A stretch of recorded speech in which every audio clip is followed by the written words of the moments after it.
Bien. Gracias, presidente. Buenos días, Dalila Escobar, de Proceso. Preguntarle en primer lugar, estos temas que tienen que ver con la cuestión de los religiosos, la cuestión de seguridad. Usted hace unos días hablaba de no cambiar la estrategia. También en el informe decía que había todavía cosas por hacer.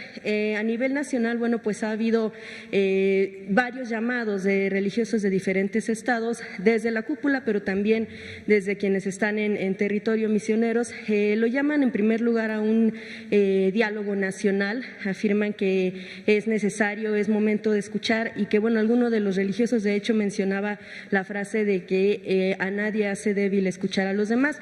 Algunos mencionan que pues es importante escuchar a familias de personas desaparecidas, a personas que viven de cerca este tipo de violencia. Preguntarle en primer lugar si usted considera que sí es necesario que se haga un diálogo y en todo caso si usted considera que se ha roto ese diálogo con al menos el ámbito religioso.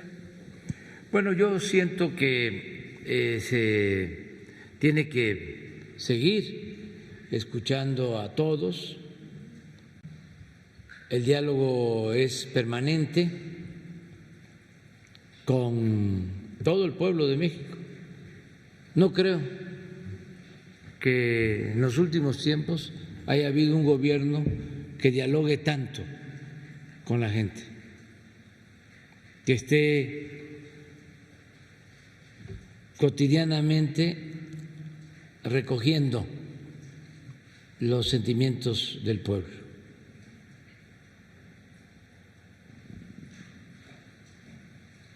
Solo que recuerde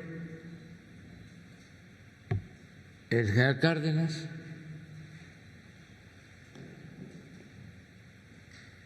y puede ser que otro presidente o gobierno, pero nosotros constantemente estamos en comunicación y dialogando.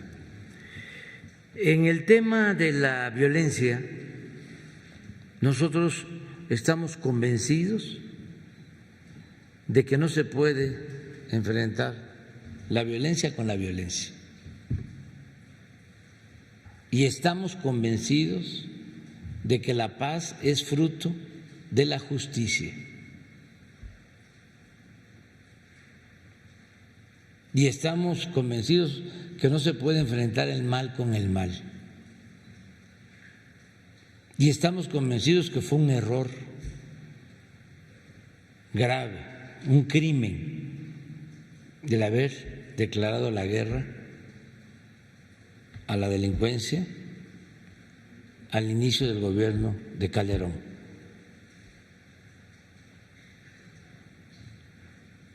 Y esto tiene que ver con nuestras convicciones. Nosotros somos humanistas, nosotros sostenemos que el ser humano no es malo por naturaleza, sino son las circunstancias las que llevan a algunos a tomar el camino de las conductas antisociales. Que lo que tenemos que hacer es atender las causas de la violencia, que no se empobrezca al pueblo, que no se abandone a los jóvenes, que no haya una sociedad desigual donde una minoría lo tiene todo y la inmensa mayoría carece hasta de lo más indispensable, que no haya, en pocas palabras, pecado social. Y esto tiene que ver con la filosofía, con la doctrina de todas las religiones y también del pensamiento filosófico laico.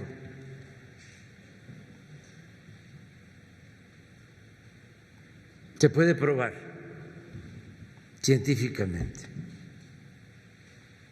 Entonces, los adversarios nuestros, como no han podido imponerse.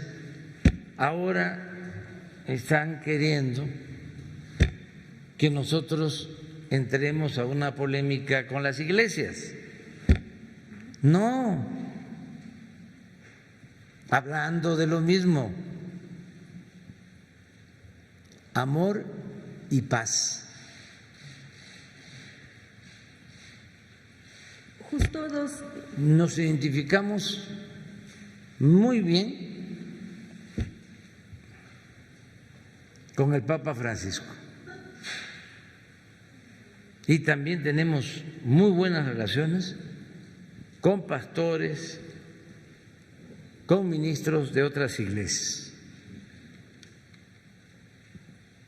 Pero ya estoy viendo la mano negra, ¿no?, de los conservadores que quieren ahora echarnos encima a las iglesias. No, que nadie se confunda. Si me piden que yo exprese cuál es mi dirigente social más admirado, al que respeto más por su entrega en favor de los desposeídos, es Jesús Cristo.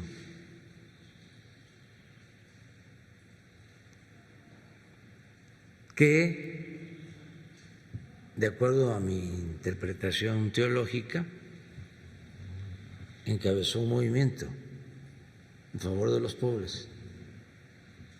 Y por eso los poderosos de su época lo seguían, lo espiaban, lo llamaban alborotador, agitador del pueblo, y lo crucificaron.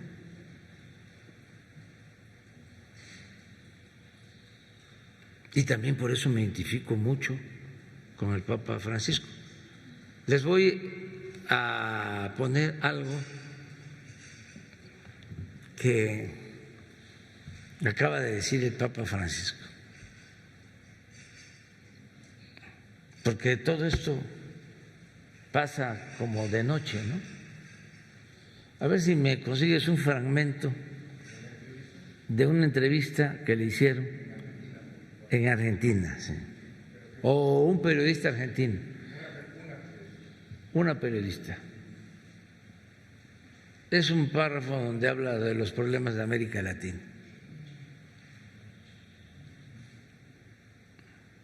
Pero es cosa también de buscar, lo recomiendo, su discurso de Ciudad Juárez.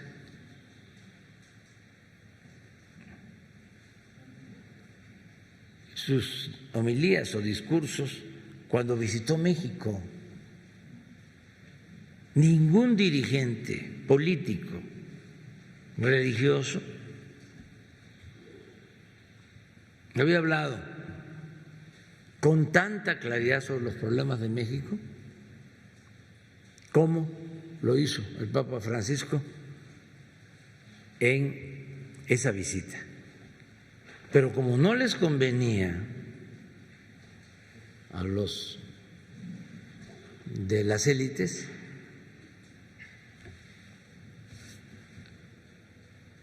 no se difundió nada.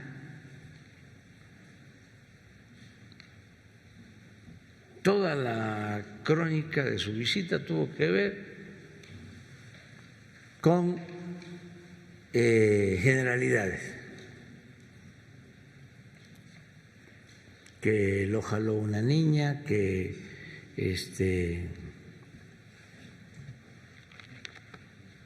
llegó mucha gente, pero sus intervenciones no se difundieron. Y eso que él dijo en ese entonces lo suscribimos nosotros desde nuestra postura de Estado laico.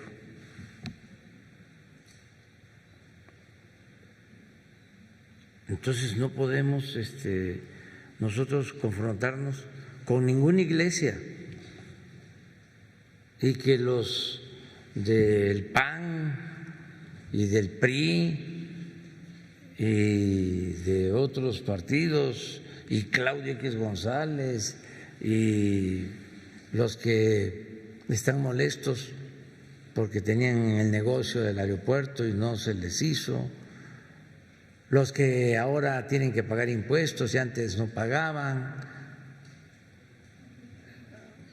los que se sienten ofendidos porque actúan como fifís, que no lo son también, porque para ser fifí, como dicen en Veracruz, le zumba. O sea, tiene que tener pues avión propio, yate, vivir en las lomas, en Santa Fe, pero en la Toscana, en el Pedregal. Nada de que si vives en la del Valle ya eres fifí, no. No. O sea, hay niveles. Entonces, que nadie se ofenda. Estamos hablando de los potentados. Y eso también, no de todos, porque hay gente que tiene dinero porque ha trabajado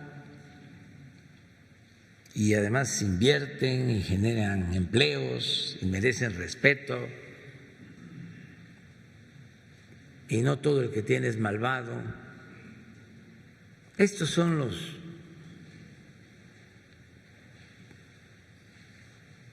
ultraconservadores, muy reaccionarios,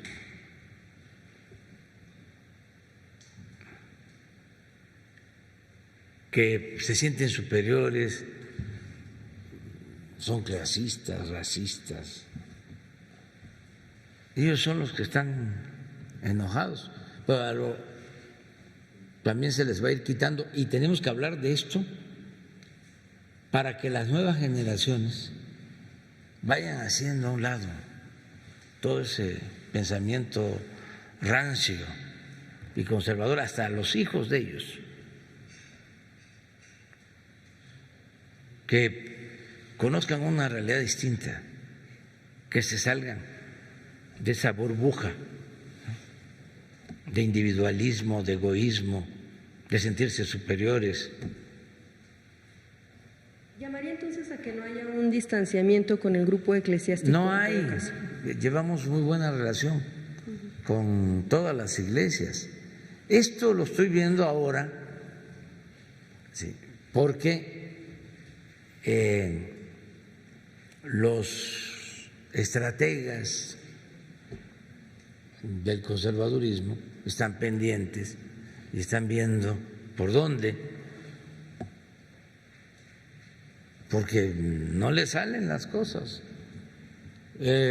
Hacemos un aeropuerto, es una central camionera, nadie lo usa, como si no se necesitara un proceso, si no llevara tiempo, como cualquier obra. Negocios que se abren, que inician, como dicen los técnicos, el punto de equilibrio, ¿no? Lleva tiempo, ¿no?, lograr el punto de equilibrio. Pero no en contra del aeropuerto. No, tienen la nobleza de aceptar de que se trata de uno de los aeropuertos mejores del mundo, de los que últimamente se han construido, que lo hicieron en tiempo récord los ingenieros militares, que nos ahorramos 125,000 millones de pesos. No. La refinería, lo mismo. No tienen la nobleza de decir, llevaba más de 40 años que no se hacía una refinería, una obra así en el sureste, con una inversión de, qué sé yo, 12,000 millones de dólares, que está todavía dando empleos a 30,000 obreros.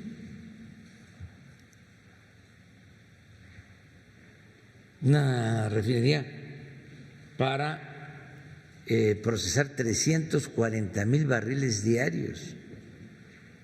Claro que requiere de un proceso de prueba, pues ni modo que se inaugure y ya está el petróleo crudo entrando y ya se integra de inmediato todo el proceso y ya se está produciendo gasolinas. Eso lleva tiempo. Se necesitan integrar todas las plantas, pero ya terminamos de instalar todos los equipos en 600 hectáreas, en 2 años y medio.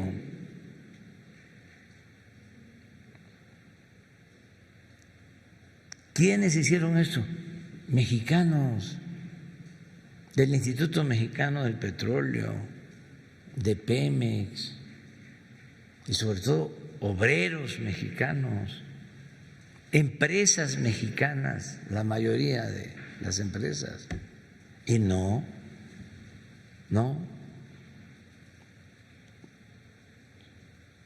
Yo recuerdo que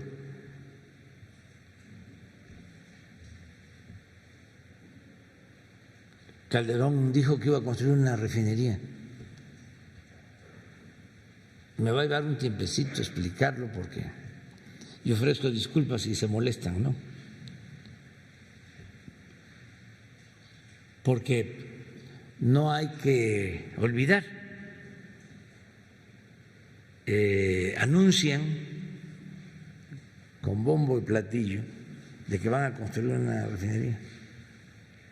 Y como tenían a todos los medios apergollados, fue una gran propaganda. Y pusieron a competir a los estados para ver qué estado ofrecía las mejores condiciones. Y ahí van los gobernadores, todos, a ofrecer. Aquí en Guanajuato es el mejor lugar, en Michoacán, en Tamaulipas, en Campeche. Bueno, allá en Guanajuato, en tu estado, hasta compraron un terreno. Ahí se quedó. Se quedó y lo pagaron bien, se rayaron. Entonces, en todos lados pusieron a competir. Eso tardó un tiempo. Y en los medios, hasta que deciden que van a hacer la refinería también en una ceremonia en Tula. Compran el terreno. ¿Y qué hicieron? La barda, pero ni siquiera la terminaron. Y luego dicen, se suspende. Entonces, ahora los que no dijeron nada cuando se engañó y se derrochó dinero, son los que están molestos por lo de la refinería Olmeca. Y así, el Tren Maya. Imagínense, estuve ahora el fin de semana. No son propietarios los que tienen el amparo, hay gente desconocida, claro, vinculada a estos grupos de poder, los mismos que presentaron los amparos para que no se hiciera el aeropuerto Felipe Ángeles. Y nos tienen parado, ya va para 3 meses, con todo el gasto que esto significa, sin razón, porque, como dicen los abogados, aceptando sin conceder que hay una destrucción ambiental. ¿Cómo es que se está trabajando en 1.450 kilómetros y no estamos trabajando en 100? Y qué casualidad que la destrucción es en donde están las inversiones más fuertes y los intereses económicos, en el tramo Cancún-Tulum, que además es donde existen menos vestigios arqueológicos.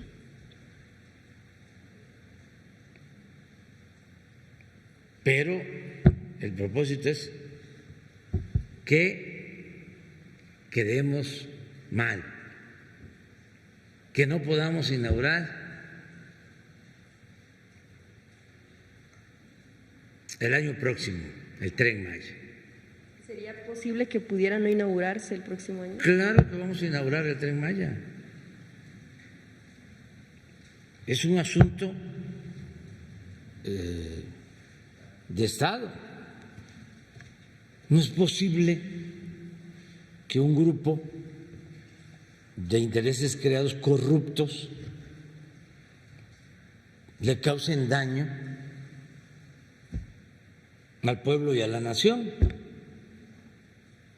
porque se trata de presupuesto público. Imagínense lo que se está perdiendo cada día que pasa.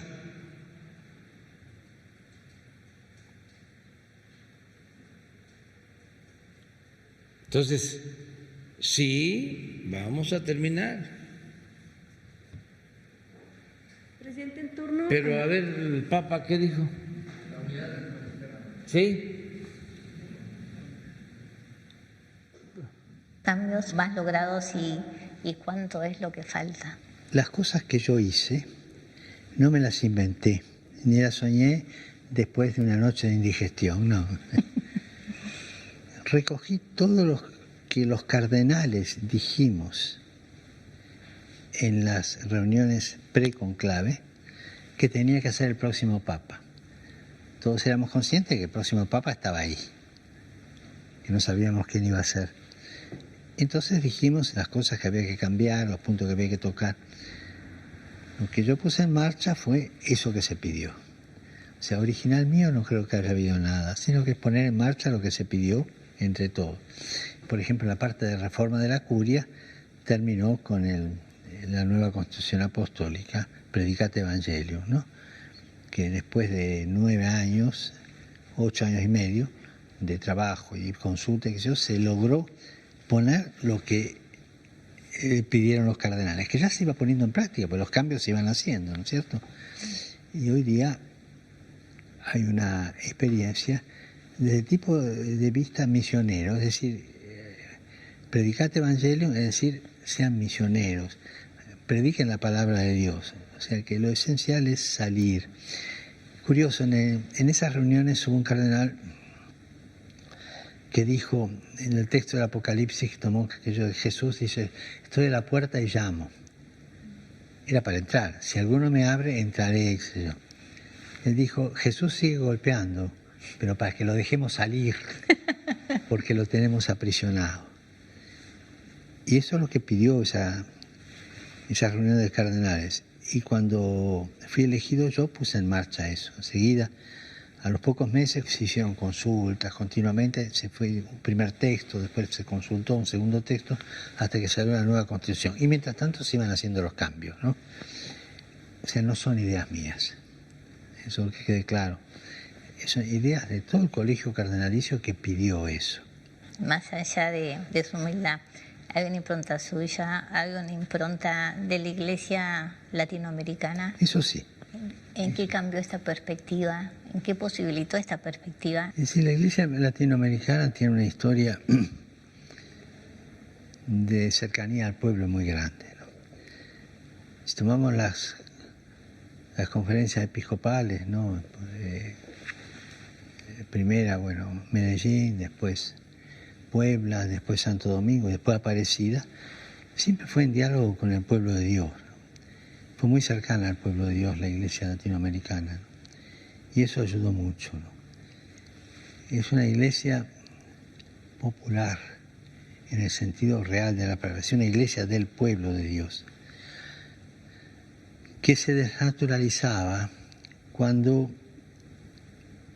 el pueblo no podía expresarse y terminaba siendo una iglesia de capataces de estancia con los agentes pastorales que mandaban, ¿no? Cuando el pueblo se fue expresando cada vez más en lo religioso, terminó siendo protagonista de su historia. Y eso en la iglesia latinoamericana se dio bastante. Hay un filósofo argentino, Rudolf Kusch, que es el que mejor captó lo que es un pueblo. Y tiene sus libros sobre la filosofía de un pueblo. Y esto creo que es lo que vivió en parte la iglesia latinoamericana, aunque tuvo conatos de ideologización, ¿no? Por ejemplo, el instrumento de análisis marxista de la realidad para la teología de la liberación fue una instrumentalización ideológica a este camino de liberación, digamos así, de la iglesia popular en el sentido del pueblo latinoamericano, ¿no? Pero una cosa son los pueblos y otra cosa son los populismos. Acá en Europa continuamente lo tengo que expresar. Acá tiene una experiencia de populismo muy triste, ¿no? Hay un libro que salió ahora, Síndrome 1933, que muestra cómo se fue gestando el populismo de Hitler, ¿no? Entonces, a mí me gusta decir, no confundamos populismo con popularismo. Popularismo es cuando el pueblo lleva adelante sus cosas y en diálogo y es soberano, ¿no es cierto?, la soberanía del pueblo. El populismo es una ideología que se mete a reagrupar el pueblo en una dirección, ¿no? Y acá cuando le hablas de fascismo, de nazismo, entiende lo que es un populismo en ese aspecto, ¿no? La Iglesia latinoamericana tuvo, evidentemente, y tiene aspectos de sujeción ideológica en algunos casos. Los ha habido y los seguirá habiendo porque esa es una limitación humana. Pero es una iglesia que pudo expresar y puede expresar cada vez mejor su piedad popular, por ejemplo, ¿no? Su religiosidad popular, su misma organización popular, ¿no? Cuando vos encontrás que a las patronales del Milagro de Salta te bajan los misas chicos desde 3.000 metros y todo para venir acá, hay ahí una entidad religiosa que no es superstición, porque se sienten identificados con eso. La iglesia latinoamericana ha crecido mucho en esto. Y también es una iglesia que supo cultivar las periferias, ¿no? Porque la verdadera realidad se ve desde la periferia, ¿no? A mí me llamó la atención una conferencia que escuché de una filósofa, murió ya, Amelia Podetti. La frase era esta: Europa vio el universo cuando Magallanes llegó al sur.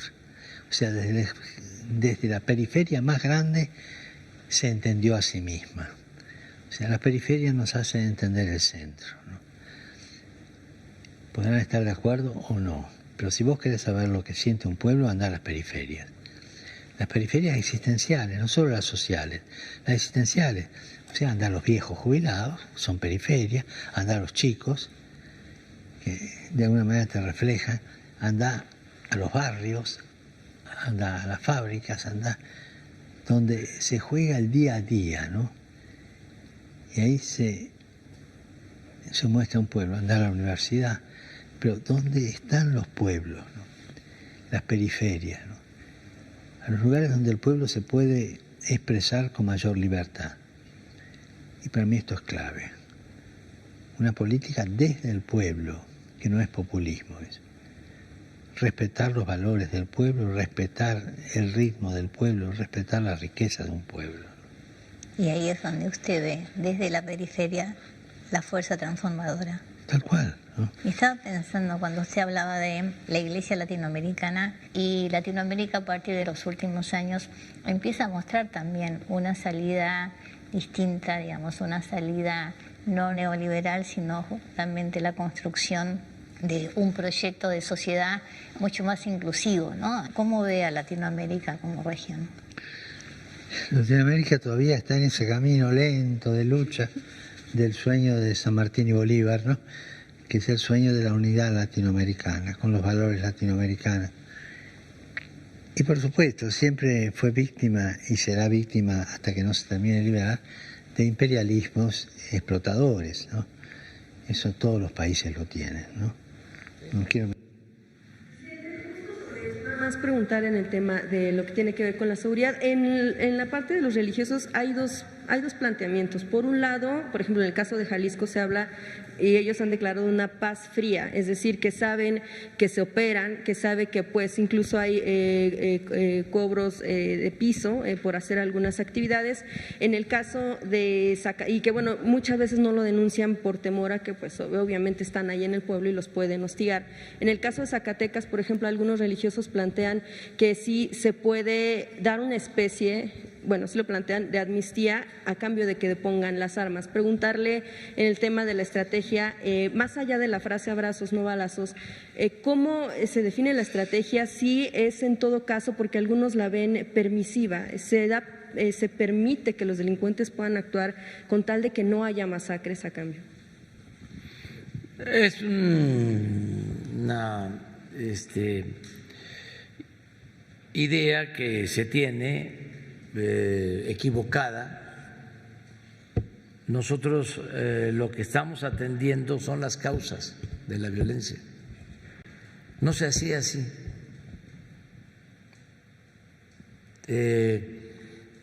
Era el predominio de las medidas coercitivas, del uso de la fuerza. Eso era lo que se ponía por delante. Y eso, regresando al Papa, es antirreligioso.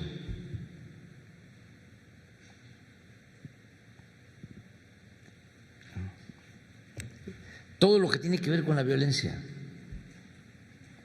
y en especial es anticristiano.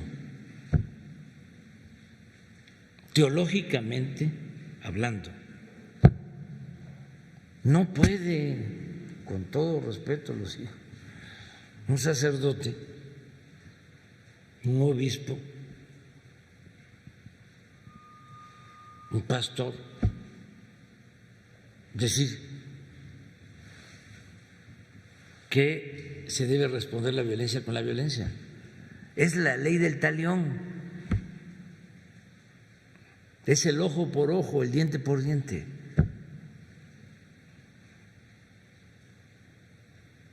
No. Esto no significa que haya tolerancia. Todos los días detenemos a delincuentes. Y cuando no hay opciones, se dan enfrentamientos. Ayer en Sonora detienen a 3 delincuentes famosos,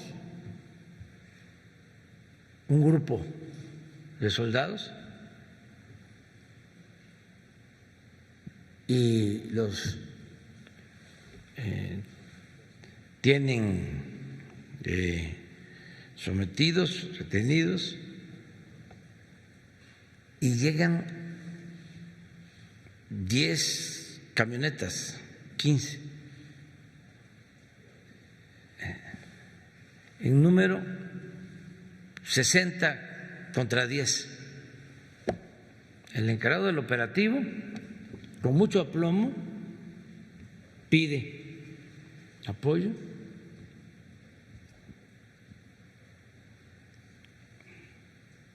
porque les estaban ofreciendo que si soltaban al jefe de la banda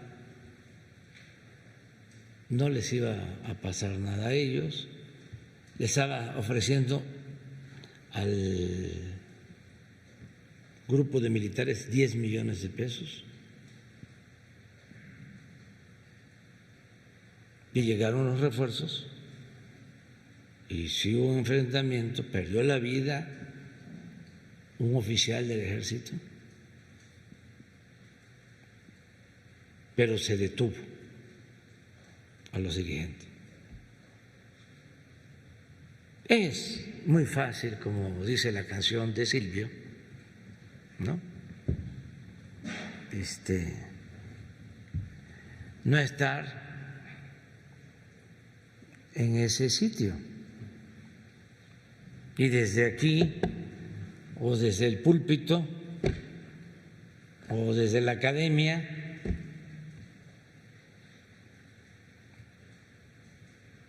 estar diciendo lo que supuestamente debe aplicarse o llevarse a cabo. Pero con este ejemplo de Caborca, de Sonora, que voy a pedir que hoy lo informen, pues lo que quiero dejar de manifiesto es que no significa tolerancia o que no se esté actuando. Claro que estamos actuando y hay resultados mejores que antes. Para que quede así claro, que se oiga bien, que se oiga lejos, desde que estamos en el gobierno hay una reducción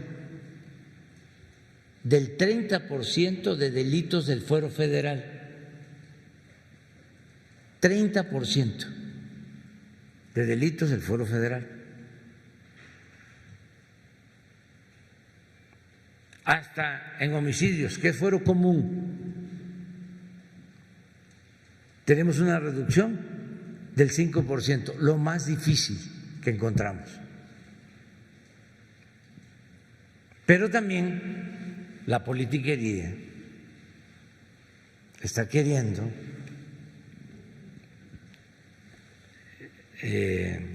hacer campaña en contra con estos temas.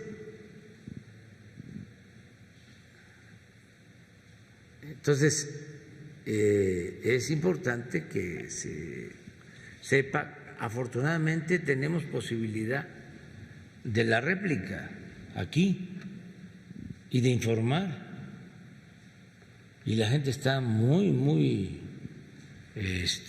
consciente de lo que está sucediendo, pero sí hay toda una campaña de desprestigio inmoral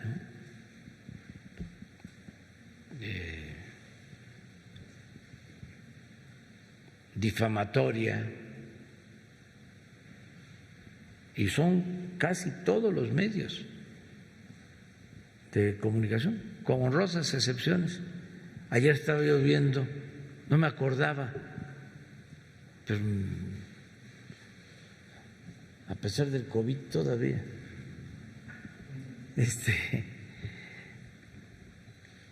no olvido cosas. Hace como 2 años fui a Campeche y salió Alarraqui a decir de que se casaba mi hijo Andrés en una hacienda, estas antiguas remodeladas, haciendas coloniales, famosa, y pues no se ha casado. Y entonces, pero lo que me llamó la atención, ¿se acuerdan lo que últimamente decía de que lo que importa es decir mentiras, ¿no? Hay que mentir, hay que mentir, hay que mentir, hay que mentir. Por eso lo de Goebbels, puede ser que no sea hitleriano, pero sí alumno de Goebbels. Y Goebbels, ya lo dije, pues fue durante muchos años el ministro de la propaganda de Hitler. A ver si no encuentras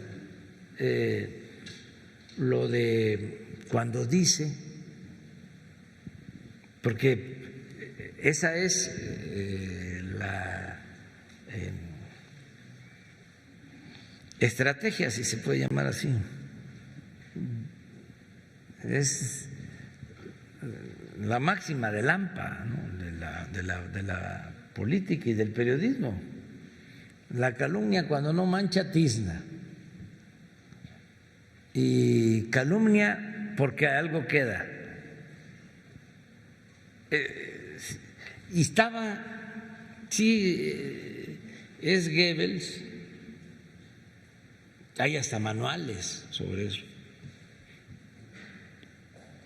pero desde antes se aplicaba eso en el periodismo. Se usaba muchísimo en la época de la dictadura porfirista, antes de la Segunda Guerra Mundial. Es una donde dice, a ver si la encuentran, dice, me equivoqué, no se va a casar el hijo de Andrés Manuel, todo por las benditas redes sociales. Hubo reporte, presidente, de una agresión más a un religioso en Michoacán. Se hablaba del padre Mateo Calvillo Paz. Nada más saber si tienen el reporte de si hubo agresión. No tenemos. Nada, porque él lo había hecho público, que le habían golpeado y que, bueno, solo. Afortunadamente no. Bueno, puede ser, pero no nos informaron. En la noche. Y ya nada más, como tocaba el tema de Dos Bocas, preguntar al presidente si pudiera haber un informe en torno a qué fue lo que hizo que se elevaran los costos del tema de la refinería Olmeca en Dos Bocas, y bueno, si habrá también exhibición de los contratos, si no hay opacidad en algunos de los que pudieron tal vez tener algunos convenios modificatorios para elevar los costos, nada más. No, se hizo en el presupuesto estimado, autorizado por el Consejo de Pemex. Ese es otro asunto también. El querer descalificar la construcción de la refinería, hablando o sosteniendo de que costó más de lo previsto. No, está en lo que se autorizó por parte del Consejo de Pemex. Lo que sucede es que si se le agregan los impuestos, se le agregan obras adicionales como gasoductos y otro tipo de obras, pues sí, es mayor el precio. Pero para nuestros adversarios,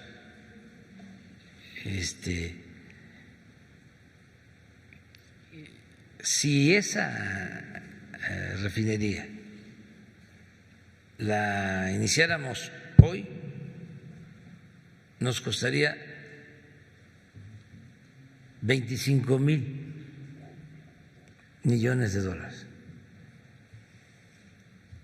Y no la tendríamos cuando más se necesita.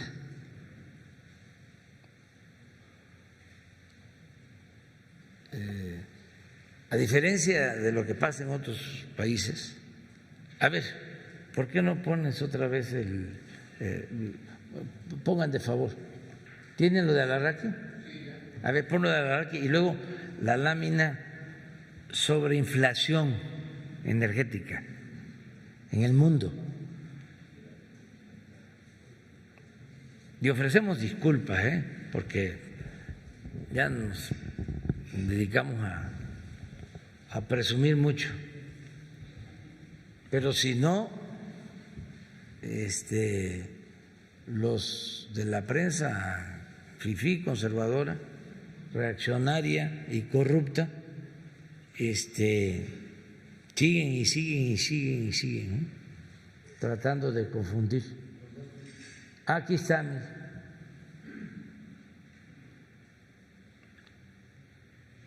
Fíjense, las humildes fotos de la humilde boda de Andresito Junior. Ayer en Campeche,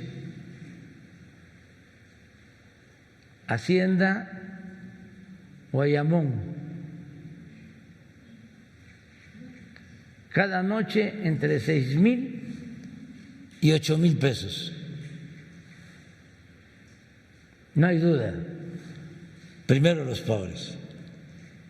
Este es ese señor, ¿cómo se llama? Alarraqui.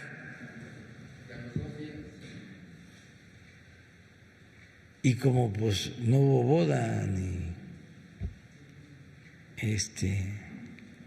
se usó el hotel de 6,000 la noche,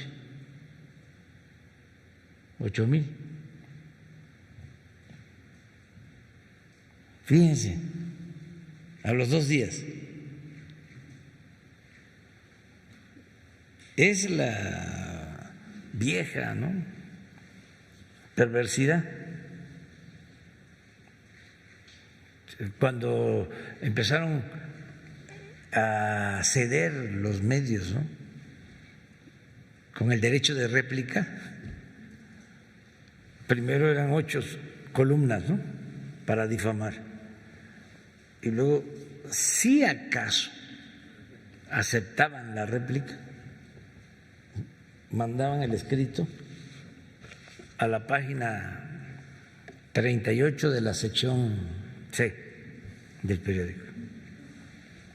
Pero aquí 2 días calumniando. Es un calumniador.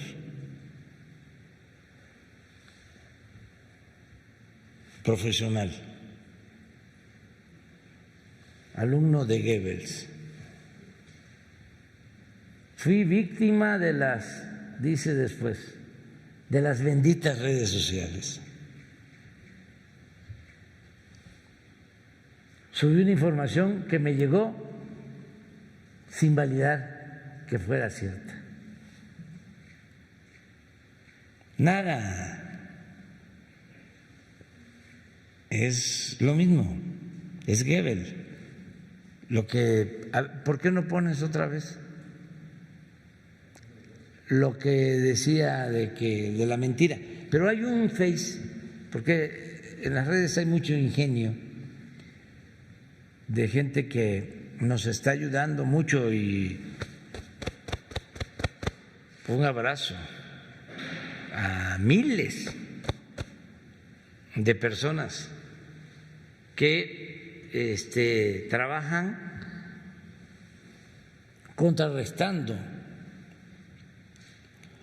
a estos medios reaccionarios y conservadores que se oponen a la transformación.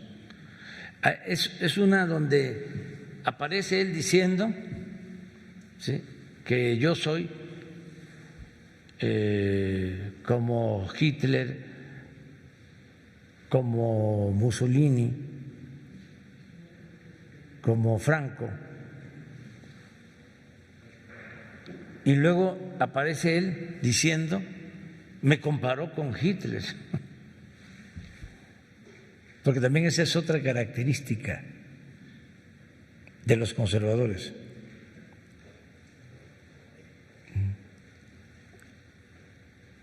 Se está en el debate y dice, no me insultes, pero no me insultes, me estás insultando. No te estoy insultando, es que hablo así. Pero tú me insultaste, tú me pegaste primero. Tú iniciaste, tú fuiste. A ver si le encuentras, o sea,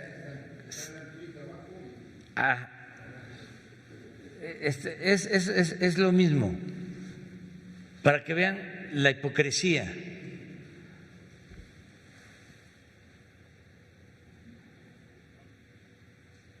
Y aclaro,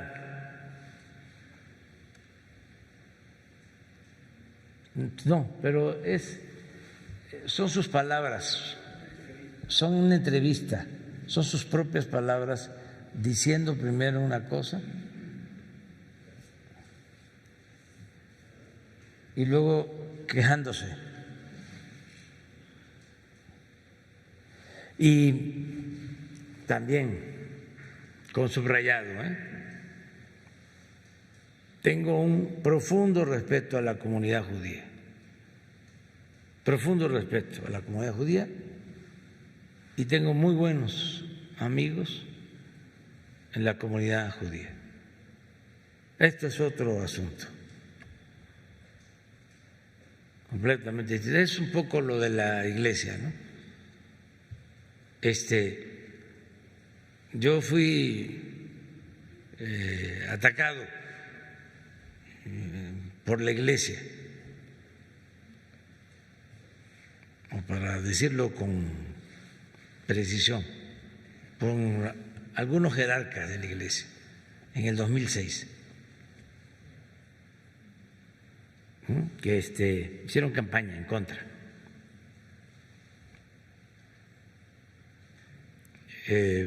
Un cardenal que está ahora jubilado fue a decir a Roma, al embajador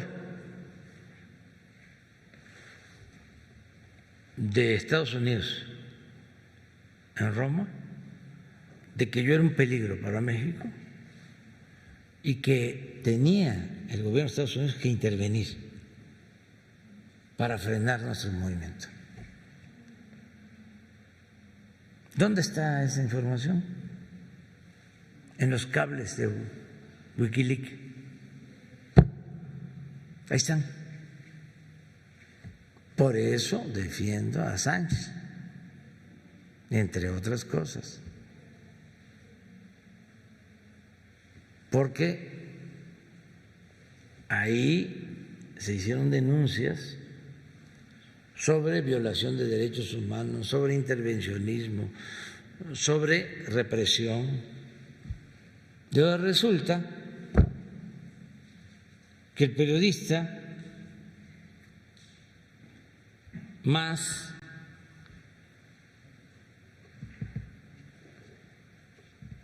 valiente,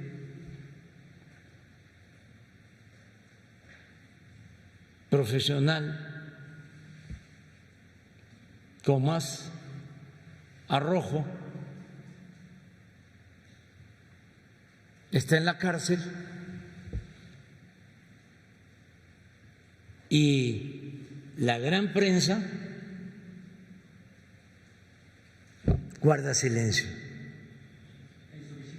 ¿Dónde está la libertad de expresión? ¿Dónde está la defensa a la libertad de expresión?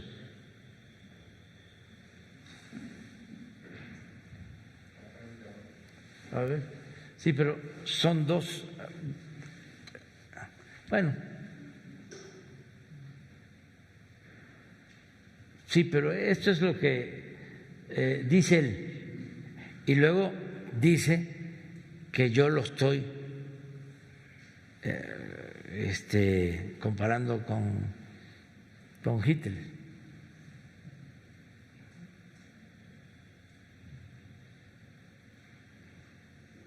Oh, si tienes el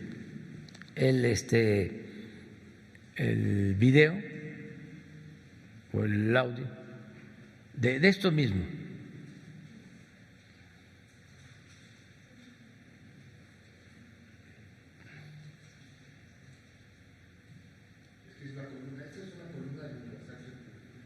Sí, pero hay una entrevista que le hacen y él repite eso.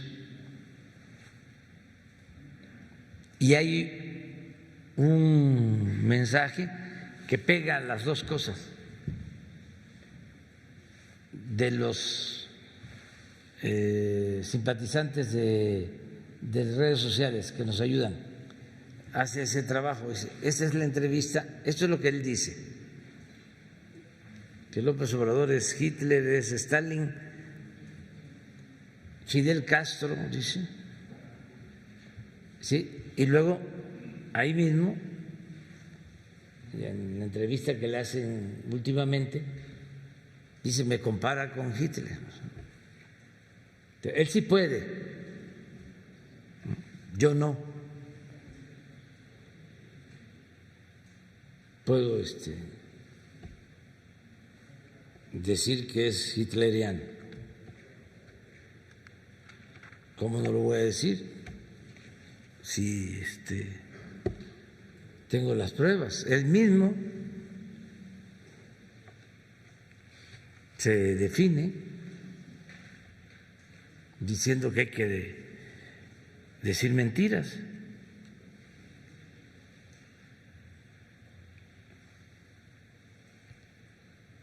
Y que tiene una expresión también muy buena, sobre todo para los que estudian comunicación. Dice, lo importante es la propaganda.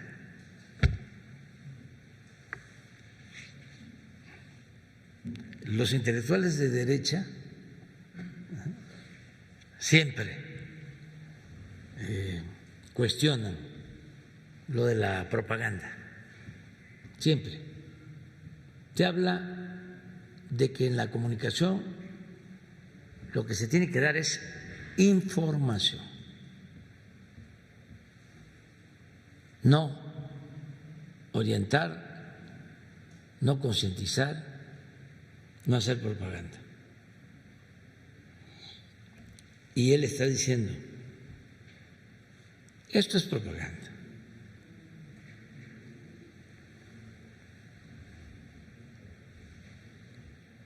¿Sí lo encontraron? Es que está interesante porque eso es más claro que todo. O sea, el doble discurso, la doble moral, la hipocresía.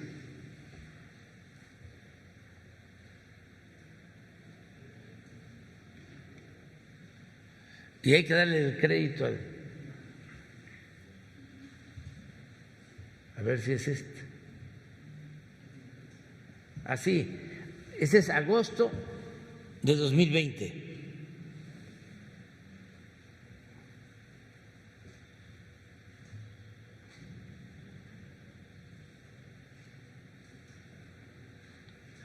¿Sí?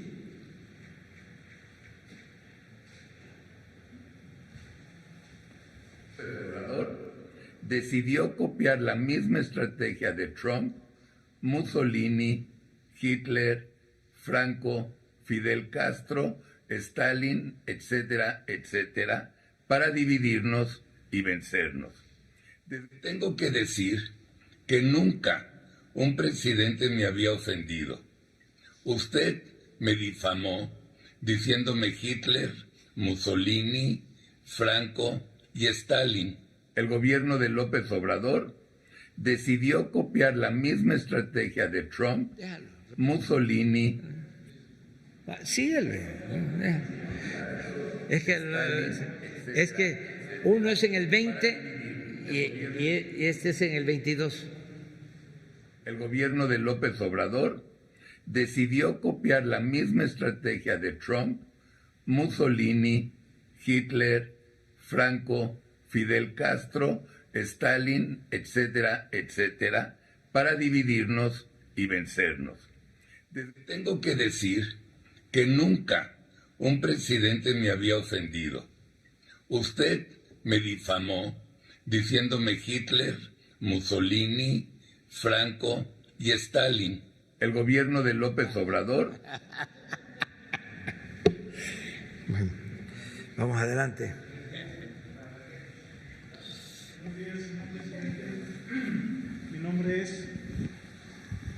Buenos días, señor presidente. Mi nombre es Miguel Óscar Pérez. Vengo del periódico La Última Palabra de Juárez y Cadereyta Jiménez en el estado de Nuevo León.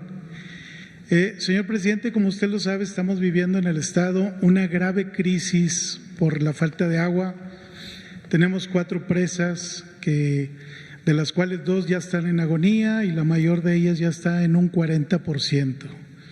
Aunado a este problema, es muy triste ver que la población se está peleando por una cubeta de agua, están siguiendo las pipas, hay colonias que han tenido un mes sin agua en las tuberías y hay muchos políticos que han aprovechado esto para hacerse publicidad y llevar pipas con sus imágenes ahí para dar a entender y hacer lo que usted decía ahorita, la propaganda. Señor presidente, pero hay un problema grave también.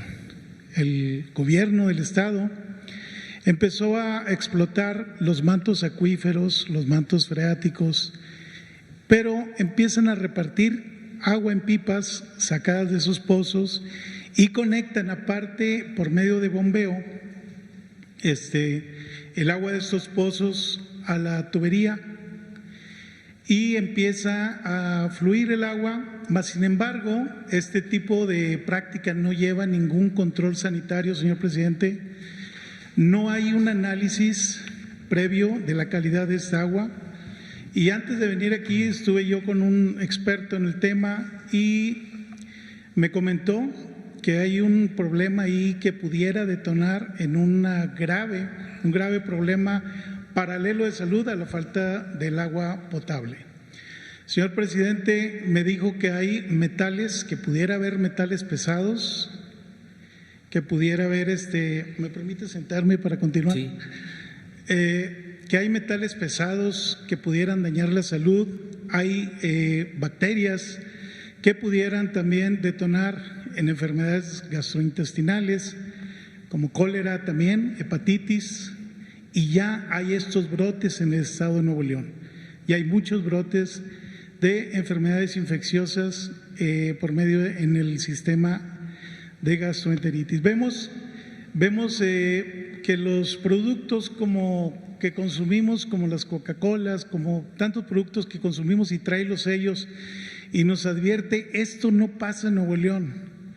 Las pipas del agua no se sabe de dónde vienen y no se sabe la calidad de los pozos que están siendo explotados para llevar a la población. He visto que gente lleva garrafones de agua potable, los lleva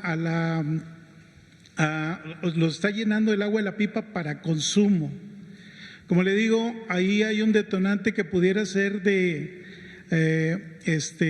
enfermedades, incluso no solamente gastrointestinales, sino de piel, incluso me han dicho que hasta de la vista, por hacer uso de esta agua, que no hay ningún control. Nadie analiza el agua, solamente la saca y la reparte y es un problema muy, muy riesgoso, muy peligroso para la salud de los nuevoleoneses.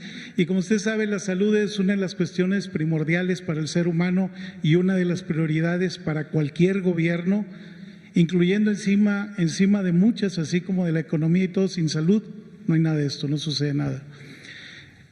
Señor presidente, la pregunta es: ¿puede su gobierno federal intervenir, sugerir, apoyar para que esto no suceda, para que se analicen las aguas y ver que realmente sean potables o para uso doméstico? Nadie le dice a la población si puede ser consumida, nadie se lo está diciendo, y porque nadie la está analizando. Yo quisiera saber si su gobierno, por medio del sector salud, pudiera hacer algo, pudiera intervenir, ya que parece ser que al gobierno del Estado ni le importa ni está prestando atención a este tema tan delicado. Muchas gracias, señor presidente. Nosotros estamos dando seguimiento y apoyando en el caso de la falta de agua en Nuevo León. Voy a pedir hoy un informe, porque la vez pasada que se dio a conocer la manera en que se estaba ayudando y se estaba trabajando en coordinación con el gobierno del Estado, se expuso también el consumo de agua de las empresas, de creo que 62, 63 empresas que tienen un consumo como de 500 litros por segundo, que podían ayudar para la escasez. Tengo la información que después de eso ya estaban ayudando, pero después de que se informó sobre este asunto aquí, otros se sumaron a entregar agua. Y no tengo información reciente. Voy hoy a hablar con el director de Conagua, con Germán Martínez, para que nos informe. Y si te parece, de acuerdo a tu propuesta, mañana nosotros damos información al pueblo de Nuevo León sobre la situación de la escasez de agua, y nos da tiempo el día de hoy también para comunicarnos con el gobierno del Estado y tener información para seguir actuando y, si es necesario, tomar otras medidas más drásticas, porque no queremos imponer nada, tiene que ser todo por la razón, nada por la fuerza. Y sí están ayudando a los empresarios, pero también no es suficiente con el agua que ellos tienen asignada. También eso es importante que se sepa, que es muchísimo más lo que se requiere para consumo doméstico. Sí puede ayudar mucho, y quiero ver si ya se está implementando, el que el agua de la zona de riego, de la zona de los cítricos, se está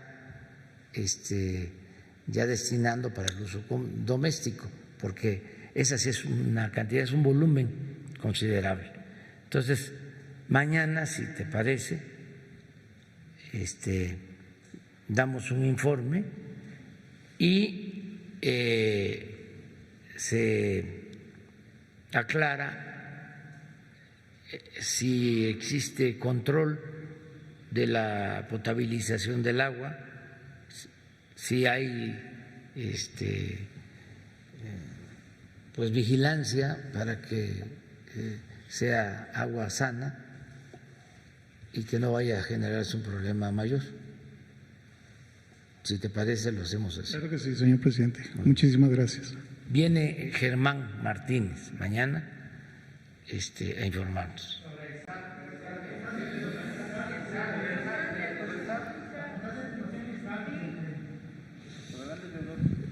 Buenos días, presidente. Pedro Villica, en el periódico Universal. Presidente, hoy publicamos una entrevista con Tatiana Cloutier, la titular de Economía, quien señala que las quejas en materia laboral por parte del gobierno de Estados Unidos que ha interpuesto contra México distorsionan el alcance del libre comercio de ambos países en el Tratado de Libre Comercio.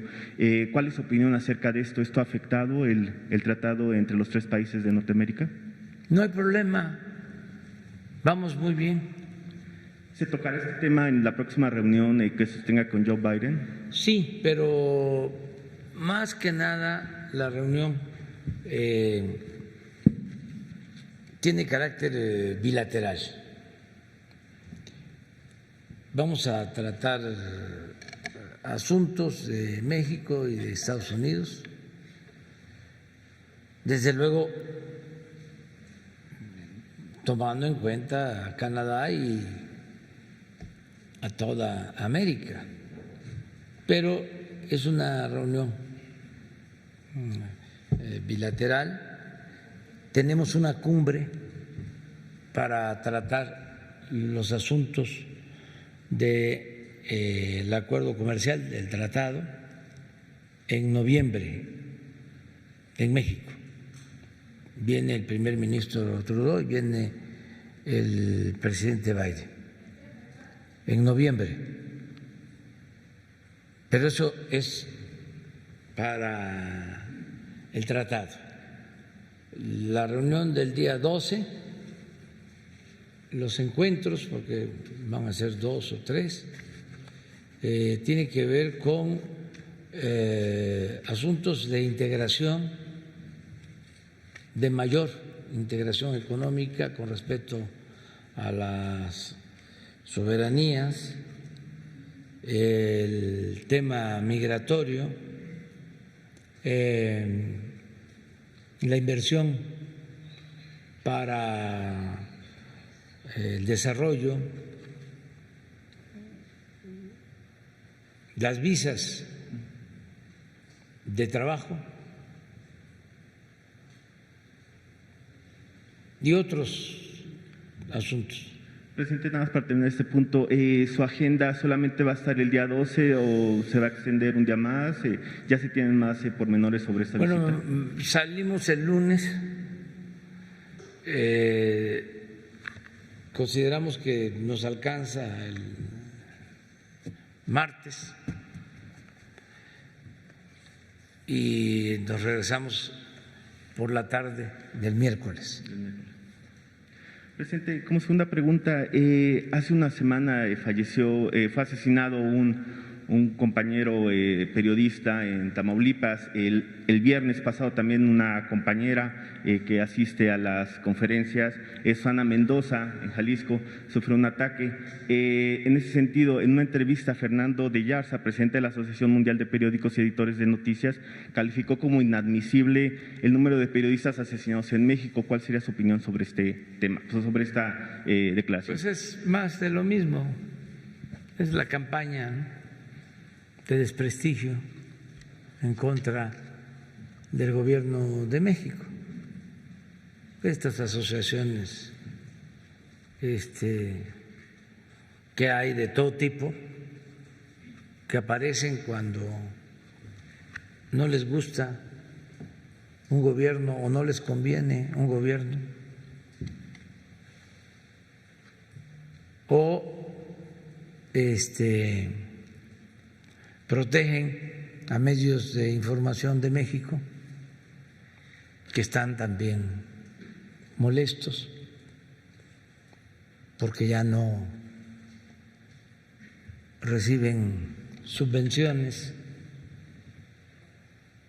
o el dinero de publicidad que se les daba.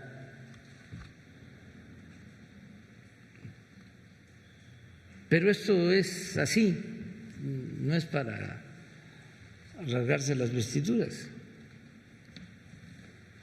Hace unos días di a conocer un encarte del New York Times hablando del super policía Genaro García Luna, y es el New York Times, y el Financial Times hace lo mismo, y el Wall Street Journal, y todos.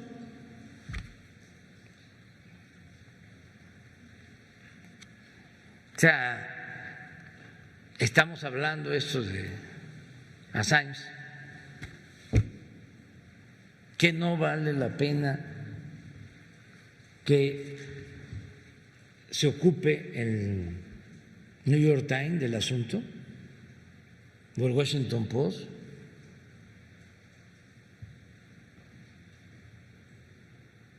O el Financial Times o El País, y convocar a un encuentro de la prensa más importante del mundo para exhortar, para pedir, para llamar a que se le otorgue un indulto a Assange.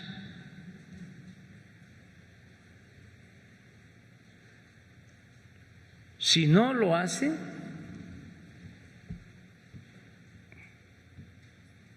van a quedar manchados. Y hay que empezar con la campaña de que si lo llevan a Estados Unidos y lo condenan a pena máxima y a morir en prisión, hay que empezar la campaña de que se desmonte la Estatua de la Libertad que entregaron los franceses y que está en Nueva York.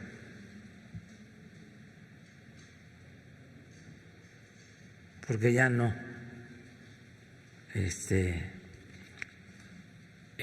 símbolo de libertad. Sí, lo voy a tratar con él.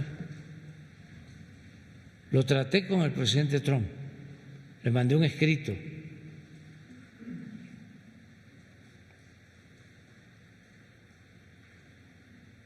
Pero no puede haber silencio.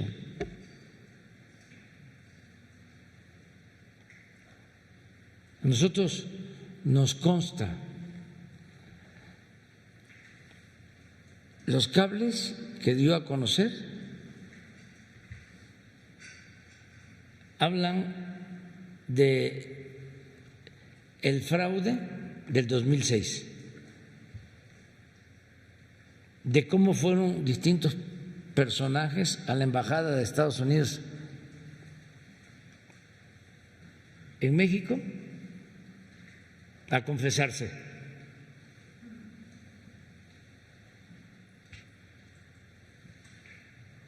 Eso que les estoy planteando del cardenal, ahí viene.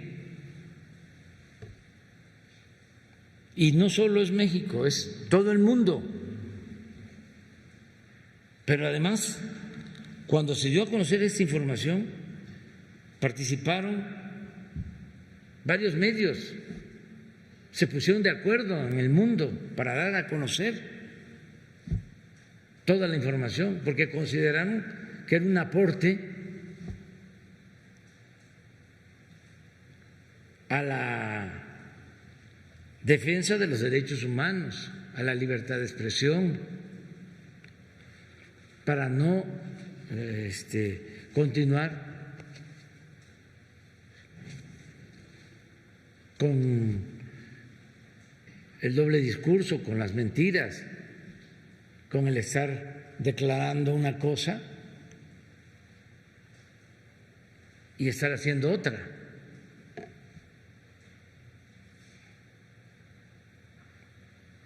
Entonces ahora lo dejan solo.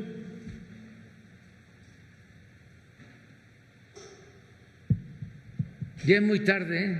Ya lunes hablamos bastante.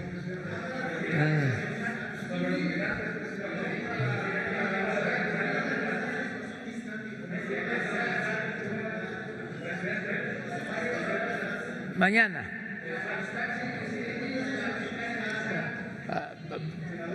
Una lista, 1, 2, 3, 4.